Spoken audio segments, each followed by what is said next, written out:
Hello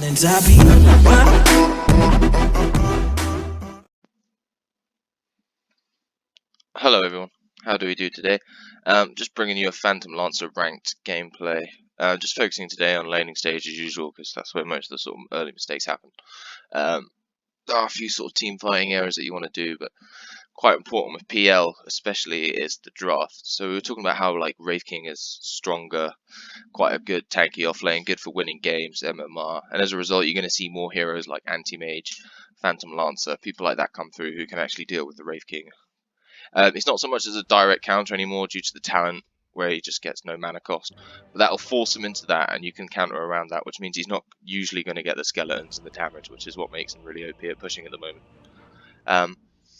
So there we go, hopefully we'll learn a few things, but I had a fairly good game, not the best game. Let's go to player perspective. Let's go to me. I'll just fast forward this a little bit. So as you can see, they have, I picked last, I think. We were sort of debating who to pick, who would be the best carry. Things like PL is fine for Phantom Lancer. Nakes is fine for Phantom Lancer. Wraith King's fine. And you can purge off the Queen of Pain and the Ogre Magi. Queen of Pain sort of position 4 30 seconds to battle is something which they've been running recently, even in some sort of competitive matches, so it's interesting to see. I was watching some of like the old TIs, TI 8 and 7 and things like that, and PL was pretty popular in those games, so I don't know, it just made me think about him. Here I'm trying to get Pudge to go top and help the Ricky. He doesn't want to do that, he wants to stay here. He wants me to block the creeps, but I'm saying if I block the creeps they'll be under the tower because they didn't block. So I think I went over that last game, but you don't want to block the creeps, your own creeps, if they haven't blocked theirs, because you'll just push their creeps under your tower and then your lane will automatically push, which it's doing anyway, but I can sort of correct it at least a little bit. And the Lion here is really good. You get the crop burst with Pudge, which is great. Thanks to the Lion stun. And then the Lion just goes off to pull straight away, which is exactly what you want from your support hero. Just picking up the pulls, doing his business. We'll see him over here. I'm like, Lion, can you pull? Because the lane's there, and he's already doing it. Like, it's absolutely perfect. I love this guy. This is what you want to be doing. Especially if it's a soloed off lane. I think the Queen of Pain got a bit scared, so she called for the Ogre to come help her. Just fair enough. And this is why you want to be PL. This dagger that Queen of Pain throws out. Doesn't do a lot of damage level 1, but it does. It does tick, actually, for quite a long time. And it does add up, especially with the Ogre. So the Ogre's got his Ignite. And Queen of Pain's got a dagger, and the combination of those two is going to tick away like pretty much 60% of your health over about 15 seconds. So it's good to stay on top of them. I did go an extra level in the Spirit Lance, but usually you'd want to get the Doppelganger, particularly in a lane like this. Just go Doppelganger and Phantom Rush, maybe a little value, a point or two in the Spirit Lance. And that's just so you can have this regular purge. You can see that already it's just one dagger and a couple of right clicks and I've lost half my health. Right now I'm shopping, that's why I'm sort of stood here like I'm AFK. Which is never good, but I didn't miss anything, so it's fine. And again, Lion's off to pull, securing the runes, off to pull. So I'm here right now and I see he's alone and I can beat him up a little bit, so I sort of go for hit. Lion's coming back in, so if Lion comes in time, he will get the stun and she will die, but there you go. So that was quite good. I just saw she was alone and she thinks I'm on half HP, so I'm not going to do anything, but she's still just a Queen of Pain. If you can get on top of her, she's really weak. So yeah, the idea of with Wraith King being popular, and you can see him here, he's just going for the standard, I'm going to jungle for 20 minutes, get my Radiance, get a Blade Mail, maybe get a Blink or a Desolator or whatever he wants to get after that. And I've been talking about how strong this hero is and how he can do things, but it'd be much better for his team if that Wraith King was in the lane. He's got a solo Nyx against the Ricky, which is okay, he's farming quite well. But the Ricky's getting XP as well. So the Nyx is actually not doing a lot to harass the Ricky out, which is pretty hard to do because obviously he's invis, but they do have a sentry there, so or we have a sentry there. So I guess Ricky's prepared. Oh no, they have a sentry. And he doesn't like losing. No way. Sorry, yeah, it's showing us theirs because I'm not clicked on that. But you can see Bloodseeker. He's doing fine in the mid. He's got a lot more damage, although eventually that harass from the sniper will probably start to pay off. Bloodseeker's got the sustain, so it's not too hard for him to come through and win. You don't see a lot of mid Bloodseekers these days, actually, but it's nice. We've got a lot of melee on the team. We work together, and we have so much disable that it just worked out. It's not like guaranteed disable, it's a combination of Lion and Pudge, really, and that just allows Ricky and us to do the damage around that. So here I'm sort of scared. I don't want to get daggered up because I'm still waiting for the doppelganger. Lion's here doing his job, harassing the Queen of Pain to death. Could be getting last hits here, which I should be getting. Yeah, okay. Getting those. A little bit behind on CS, but it's okay.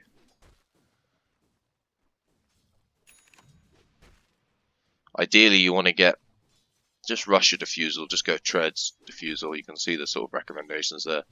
That's pretty much what you want to do with PL. It's fairly useless until you get the defusal. You can go wraith band, you can go double wraith band. If your farm's going well, you're getting all the creeps, you're not contested, get a double wraith band because the stats help. If you're not, then don't waste the 500 gold. It's just going to slow you down. I don't know. If you really want to fight and get in there, then get a double wraith band. But for now, I just think you're way more viable if you have a diffuser blade to fight with, especially against this Wraith King early game, and the Nakes as well. If you can trap the Nakes outside of his rage, then he's just gone. Useless without mana. So you see him not very healthy in the lane, but it doesn't really matter. The Queen, she could try and blink on me and kill me, but if she does, I'll doppelganger, dagger her, and hopefully the Lion will come and we'll kill her. So I can hear the Lion's getting a little bit beaten over here, and I'm a bit worried. He does ping it out for me. So I think, I'll go over there, just check on the Lion, see how he's doing. It's just showing there, just stops them coming in that much more. He could have gone in for a little fire blast and then walked under the tower and hit him, maybe killed him, but I was there. I don't know if it helped or not, but I think showing face often just deters the enemy.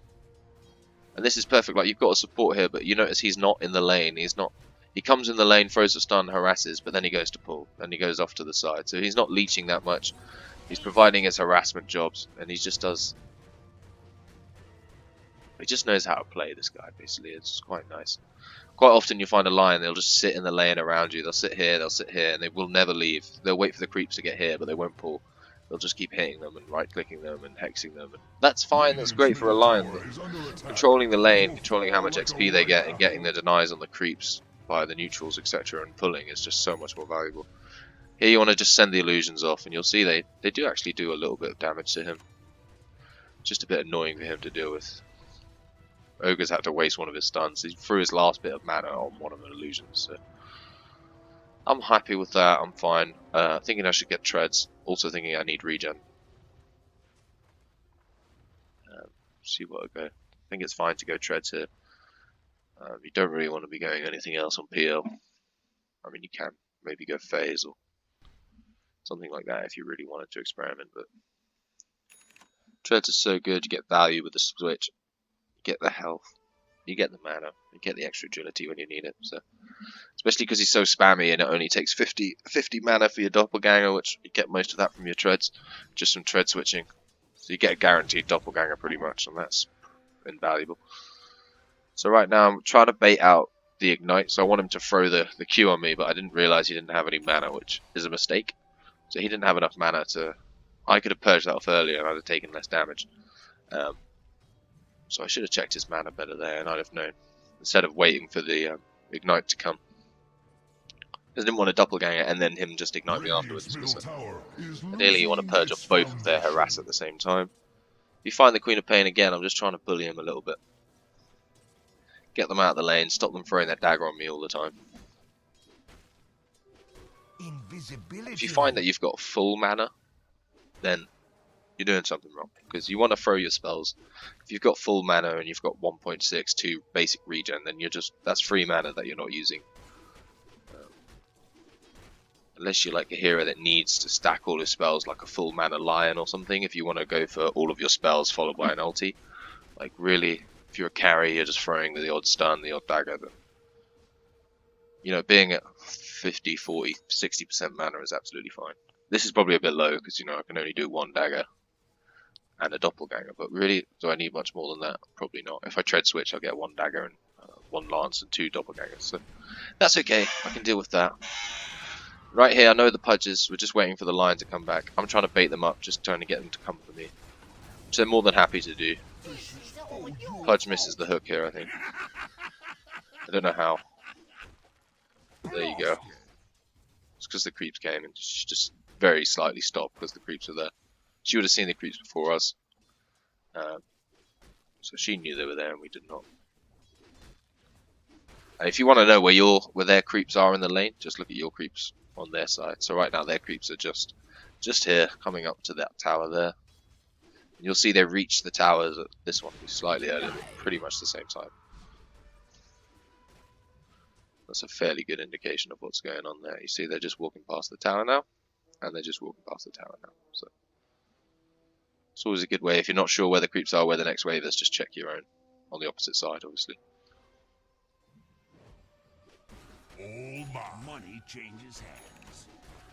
So the early game went quite well. Nate's is 0 for 1, which is fine. I'm 2 for 0. Getting a good start. Lions made most of this happen, by the way, like pulling the lane away from the Queen of Pain. So I missed 1 CS here, maybe 2. Yeah, I should have gone for that one. Don't know why I didn't. Tower hit the range creep, some unknown reason. So feel a bit robbed, but it's okay. You see, we're all top. Bloodseeker's top, and I'm 4th. So at the moment they're out farming us. You know, only by a little bit, only by small margins. But the Wraith King, Jungle Wraith King, you see, he is keeping up quite well with me, safe lane farmer, and he hasn't left the jungle yet. So you know, he's level 6. He's under-leveled a little bit, but he's not that under-leveled.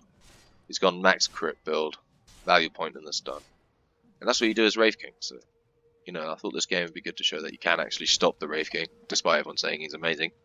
And he is amazing, you know, he's good. He does well in this game, despite going in. I mean, you're only as good as the player, really. So, you know, if you're going to make all these bad decisions, then you're not going to win.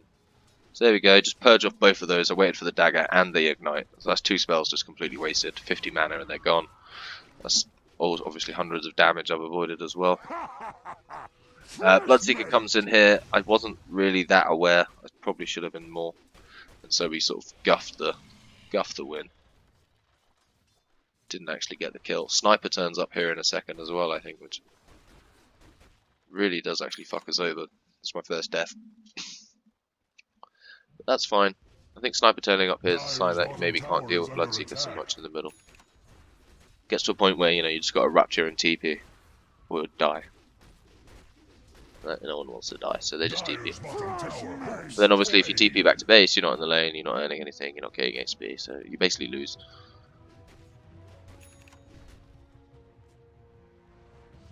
So I've just left these on in treads because I just want to get my mana back as quick as possible. See, it's up to 2.6 now just because I got that intelligence item. So that's great. Could have got that, shouldn't have hit it that one time. That's a mistake again. Could have doppelgangered there, but I wanted to wait for some of the spells. That was perfect because I missed the Queen of Pain ulti. Couldn't have gone any better. Sniper turns up here. This is bad news. I'm a bit scared. I think I might survive. Probably not. Dire's middle tower is under attack. Yeah, no, I shouldn't have TP'd there. Especially after I heard the shrapnel come down. I just assumed I'd make it out. Maybe if I'd ran just straight south, maybe I get out. It's hard to tell with like the blink and the shrapnel slow. As soon as the ogre gets the stun on you, you're pretty much dead. But at this point, it's okay. We're 5 kills ahead. We're doing okay on net worth. Ricky's farming quite well over here now as well. Certainly starting to contest the Nakes a bit more. Nakes is falling behind. I'm not sure how. He's basically solo in a lane against a Ricky. But there you go. This Ricky actually put in a shift this game. He did really well. You'd expect a sort of solo offlane Ricky to fail. Maybe he did a little bit because, you know, obviously it's the solo Nikes and he got everything out of the lane that he could have got. Maybe he's just not the best player and didn't farm very well. I don't know. Unfortunately, I'm not studying Ricky this game, but all I can tell you is he performed well, especially in the late game. Right now, I should change the treads. I didn't realise. I think I changed them in a minute. I did do a live commentary on this game actually, but I don't know. I tend to focus a lot on my Dota games, so unless I'm smashing it and not really concentrating, it's pretty hard to talk to everyone whilst I'm doing it. I'll talk to the team and I'll talk to them on the mic. I wanted you guys to hear that because it's important to sort of communicate with people, just let them know where you're going, what you want to do, what you want to achieve if they're not pushing. Because the worst thing you can do is take this sort of 10-4 advantage and get to 20 minutes and then take a tier 1 across all here, and then our whole team farms here and their whole team farms there. And then we just split the farm again and we're not actually seizing on this early advantage. And that's what you find in these lower rank games, is that people don't push their advantage as much. The games tend to take a lot longer.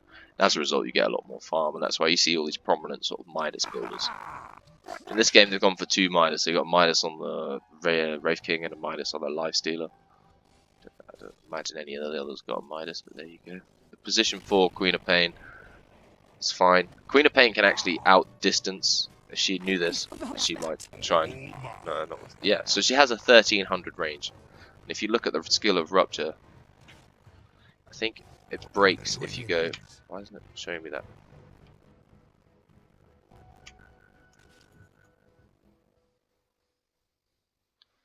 I don't know if they've changed it because it's not listed in there. But if you can travel like 1,000, 1,100 away from where you were ruptured, I think it's like 1,200. I feel like a little bit more. If you can blink to the maximum range of Queen of Pain's blink, I think it breaks the Rupture. At least there used to be a video on that. You'll have to check that. I don't play a lot of Bloodseeker anymore, so I can't really tell you. But a little while ago they had certainly the old Rupture, but they've changed it a few times since then. But you used to be able to, if you like AM blink, not long enough, Queen of Pain blink. If you like AM blink and then have another blink, you can make it. But the Queen of Pain blink, I think, is actually long enough to break it. So she shouldn't have sat there. She should have just tried to. And either way, she's going to die anyway. So she can blink to the maximum range, and the maximum range for that, as you'll see, is probably off the screen most of the time. So they're there. I've come top to farm just to reset, make some action. The team's up here, and I wanted to take this tower. Didn't fancy going bottom again with a sniper because I can't really fight under the shrapnel. So we see the Life Stealer over there. I don't know if the Bloodseeker's going to try and go on him. Ricky's out here causing trouble. We're shoving top.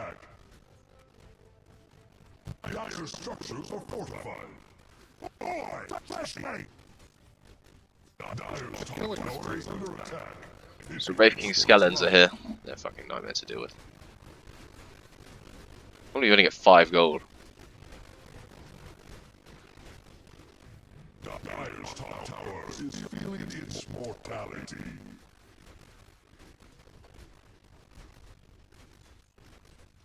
Dire's top tower is under attack. Again, didn't get the last hit on that tower. You really want to, especially if you're the carry guys, just hold off hitting the tower. If it's going to die, just sit there, stand next to it, wait till it's low, and then hit it. Don't do what I did. This is unfortunate because he does get the lion. The only thing I could have done here is maybe try and block him a bit more. Certainly got the slow. He's out of mana. He's just going to die here slowly because I have to chip away at him. I've got the diffusal blade now, which is sort of perfect timing because I only just got it when I was pushing that tower, I think. And there we go. We get the slow. Pudge comes in. Doesn't get the kill, so I'm happy with that. And that just accelerates us off towards the Manta. Manta's good in case you miss any of these purges with the Doppelganger. They don't have any silencers, but things like the dagger, things like ignite and open wounds. It's very important to have like multiple purges for those sort of things. But usually you just have a Manta anyway. I see this going on here, so I'm thinking, yeah, let's go here. Make some space, follow this up. Bloodseeker actually nearly dies here, which is sort of a testament to the strength of Wraith King. He gets trapped in by the skeletons. Sort of a worse player might have actually tried to fight those skeletons, but he didn't. He did the right thing. I'm coming through here, I'll just finish him off. Easy peasy. Not that easy because, you know, the chase is long, but we got him. We got him indeed. So as you can see, I just maxed out. Didn't bother with the lance because one, it's quite heavy mana, and two, I had all these purges, so I just went for Phantom Rush. It gives you 44 agility. 44 agility is a lot. It increased my damage by, I mean, we have like 80, so it's going to increase the damage by about 40%, which is pretty impressive for something that's free and on a 4-second cooldown. And it does synergize well. Plus you get the rush, so if you don't have any gap close, you don't have to blink, it's great, you can just rush at them. And it applies to your illusions, so you spam your illusions and then you just send them off. And they've got Diffusal Blade and they're just going to hit him, sink his mana. Doesn't do a lot, but eventually, you know, once you're hitting creeps and you get 5, 6, 7, 8, 9 illusions, just keep sending them at the enemies. They don't get a lot of gold for them, what they do get is 0 mana. Queen of Flame blinked on me there, he could have gone on me. I think they were distracted by my team. I wasn't really watching the fight, I'm thinking we should get back here. Just because there's so many of them. You do manage to get a pick off on the Wraith King, which is fantastic. I go for the runes, and they go to fight. I'm saying let's deal with this lifesteal at top. Don't seem to want to do that, so we just go back bottom. I can't go there top by myself. Well, I can, but I don't really fancy just soloing the lifestealer. I think it'll probably be more useful with the team pushing this tower down here.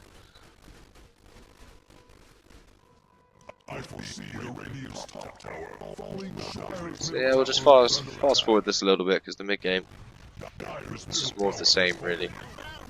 You can see they don't have the heroes to deal with my illusions. They don't have the heroes to deal with me unless they can suddenly blink in here and stun me, like he's gonna try to now. And then you just dodge it. Like, it's not that hard.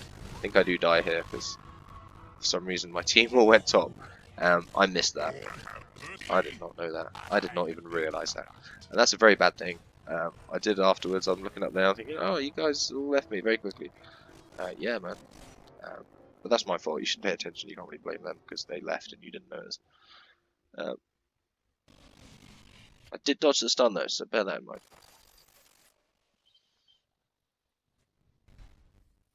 So we're going to take this tier 1 while they invest in taking this.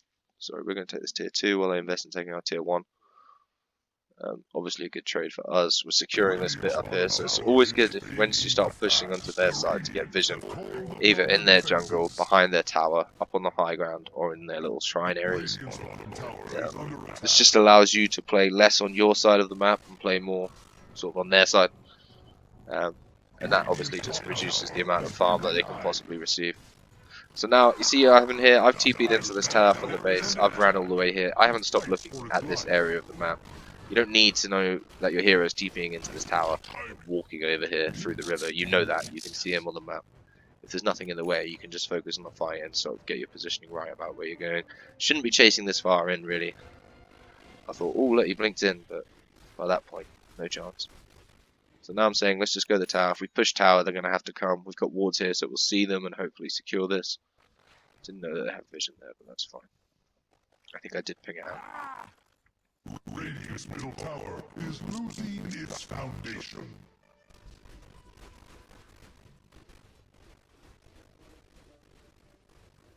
Dire's top tower is feeling its mortality.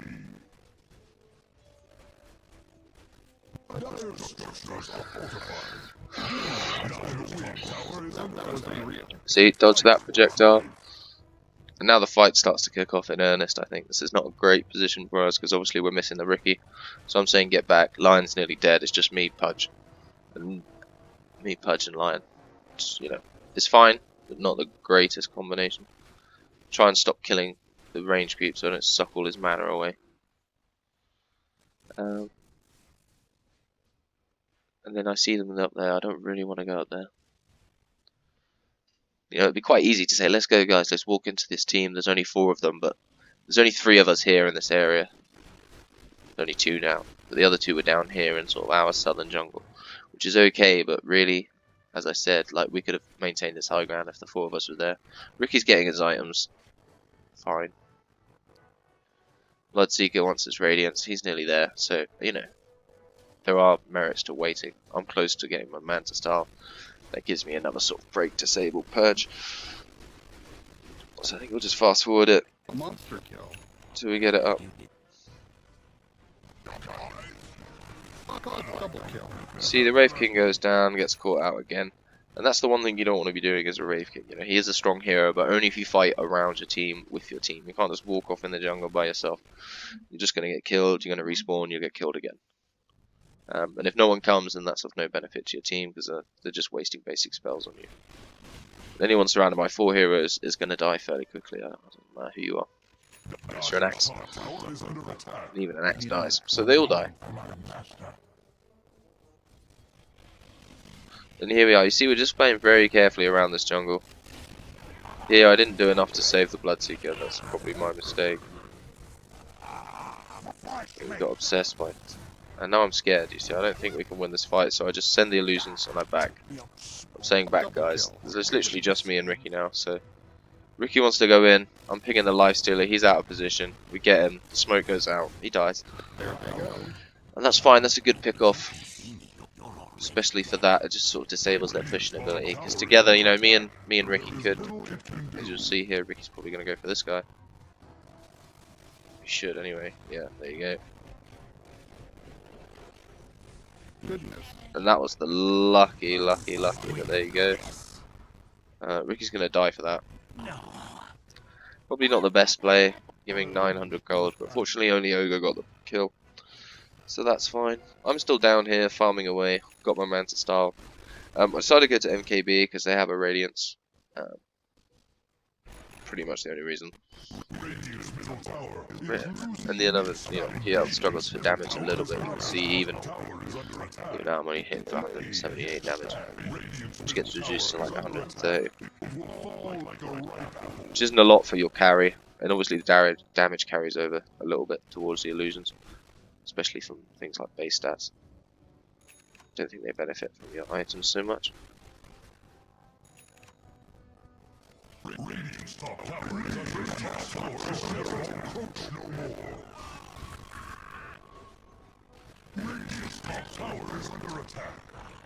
So here again, you're throwing the illusions, waiting for the team, causing problems, stopping Sniper using any of his spells. And if they catch me, you know, you doppelganger and run away. You'll see here that my illusions actually, just by themselves, nearly kill the Sniper, and that's because I've got the Manta illusions there. They're just a bit stronger. I was chasing the Sniper through the tower whilst watching him, which is not good. But I thought maybe I'd get in range of a Phantom Rush. I did not. So now the Sniper's gone back. Ricky's pinging it. I'm pinging it. Bloodseeker wants to go. We just get the rest. The Sniper's running back to base. We know he's got nothing. Okay, maybe he did look like he blinked towards the full range there, so I'm not sure. Maybe it's full range and then a little bit more. I'm not sure. But if you can do that, you can blink and move within 1 second, I think it is. If you can go that distance, it breaks it. So. You, my friend, got owned. Dire's middle tower is learning to fear. So yeah, we just take it easy here. You can see it's more like a just bait them, run, bait them, run. Throw the illusions, leave them with no mana, run. There is no point where you think, unless there's one hero there alone, there's no point where you think, yeah, I'm just going to sit here and hit them. Because eventually they'll come. Queen of Pain's got the wave clear. She's got the AoE. Sniper's got the shrapnel. Like, your illusions will die, and as soon as they isolate this man with, you know, what have I got? 800 health. You're not gonna fight them. Okay. So I think we try and take Roche here. Yeah, which is a sensible play, to be fair. Lifestealer just got carried away, wasted his Mjolnir and everything just on some illusions. This should give me enough money for MKB. And then we'll go off and fight again. Hopefully have a push. I'm calling top, because if you can force a fight, we could just force the Crips down mid. But if you can take a fight on their tier 2, then you can obviously fight them outside the base. They've got less armor, less defense. This right here is perfect. They are by the shrine, but we've caught them out a little bit. They're not on their high ground. And I'm not trying to play in here and get stunned and zip locked and Queen of Pain ulted. I'm just trying to play around the back lines, trying to make myself useful. You see the whole team back off here, because Lion's nearly dead, and I'm just pinging like, please guys, I need your help. Aegis is going to go down. And to be fair, all we need is Pudge and Ricky to come in, and that's what they do. They do it amazingly. I'm here still sort of jumping around, nearly dying, and that's fine. I think I do die here, but Pudge does enough. He gets the sniper, hooks the thingy. Ricky gets the Wraith King, who's now got his level 21, I think. So he's got the no reincarnation mana, so he's not really scared about me anymore. Wraith King with no stun, no blade mail. Probably not the most scary hero in the game, and that's fine. Like I'm pinging to push now. Let's go, guys. You can see like we're on the path to win, so as long as we don't throw, we will win. And I was just so pleased they didn't leave me. Like losing the lion, like you can see the team just back off and run away. But both Pudge and Ricky came back. And yeah, I died, but we killed the whole team.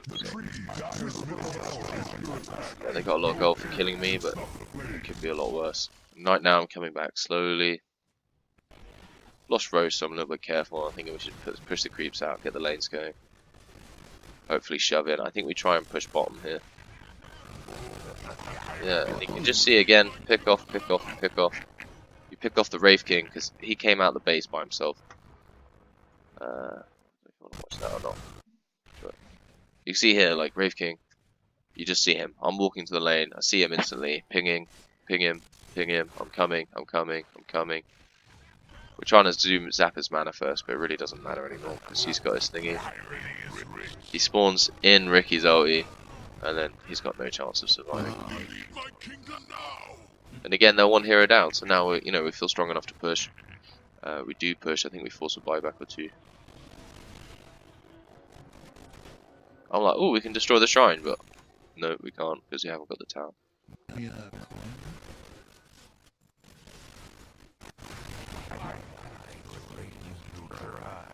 Ricky gets the lifestealer pick off. I TP down here when I see that happening, and then I think, oh, let's go here. So right now we're trying to split them a little bit. So we've got Pudge shoving the lane at top. And this is because we're not sure how strong we are. We're just sort of gauging it out. Like they do have lockdown, they do have disable, they do have nukes. So it's necessary to be careful. Maybe I'm not careful enough here because I think I get caught out. But once again, I get caught out and they expend a lot catching me. Pudge makes space at top, and then we go back in.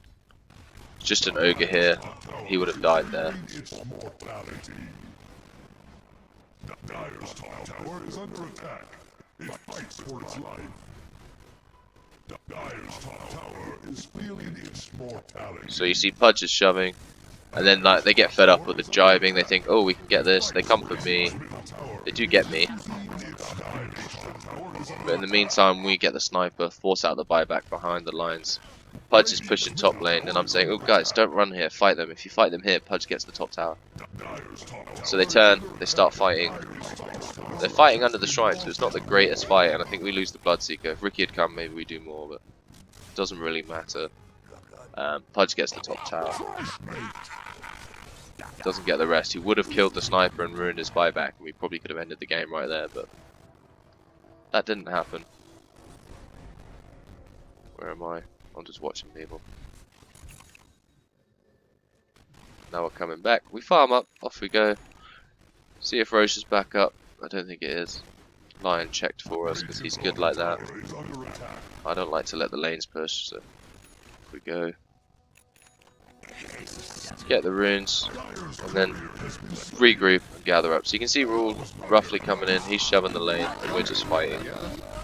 They lose 2 heroes outside the base, lose 3 heroes. I just go for the ogre because I know if he's got no mana, he's basically a useless hero. Queen of Pain comes from me, costs her a life. Mainly thanks to the lion backing me up.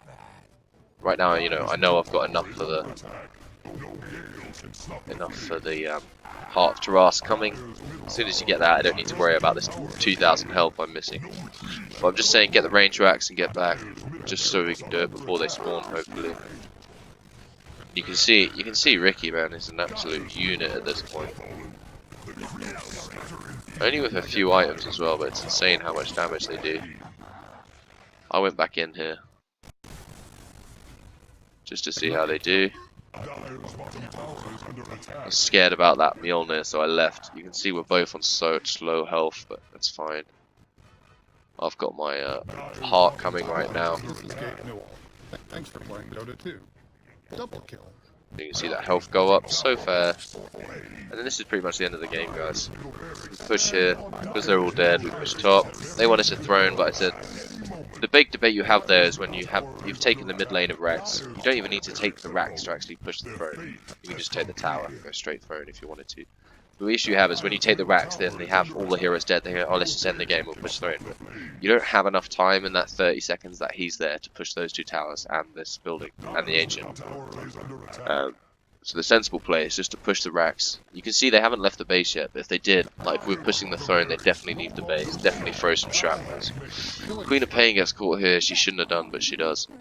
And now we've got Megas, I think we just sort of had a bit of fun with the end, and this is very sort of toxic things to do with the team. Things you don't really want to be doing. Summon the illusion which saves the Pudge, and then go in with more illusions just to get the Pudge. Make sure he's okay. Don't think we die here in the end, the Mega's just calm. Nothing exciting happens. Just hit the tower and end. That's how you play PL, so playing PL is fairly simple, just don't fight too directly, just be annoying with your illusions, spam them, go in. When you have a few, go fight. And then if they start identifying your guy, you need to doppelganger out there and reset. The main thing about playing PL is picking him against heroes which don't have any particular AoE, wave clear, or sort of single target nuke or disable. So someone like Earthshaker, if Lion can isolate you, blink in, hex, stun, and then someone else comes and beats you, you've got no chance of surviving. Similarly, like Earthshaker's just going to ulti you. Sven's fairly good against you. Axe is great against you. Timbersaw and things like that. But again, eventually, once you get enough mana and you've got your diffusal blade, you can just throw it off. Throw off your illusions, spam them down, get them. People who rely on mana aren't that great against him. So yeah. Easy MMR, guys. Keep winning. Well played.